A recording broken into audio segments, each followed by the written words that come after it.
Hai, lawa jugalah kat Megamato ni. Video lepas kita dah buka pack 4/9 kacak pack Champion Rush. Dan kali ini kita akan buka pula 5/9, iaitu kita ada gambar Mega Koncho. So jom kita tengok apa yang kita dapat dalam pack kali ini. First thing first, kita ada HP marker. And then kita ada Mamazilla versi monster kat A. Nice. And then kita ada Olien. Oh, lambak bentuk donat And then kita ada Mas Gardo.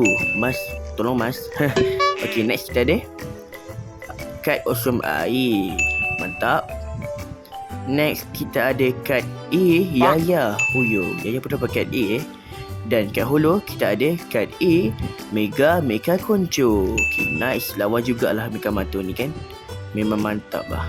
Kalau korang suka video ni, jangan lupa tekan tombol like dan subscribe. By the way, video ni pendek je tau. Kalau korang tengok full review pack Champion Rush, kalau boleh tengok link dekat bawah ni. Yang penting, ingat kat, ingat free skin terbaik. Lepas ni nak buka pack apa pula? Cuba korang komen kat bawah.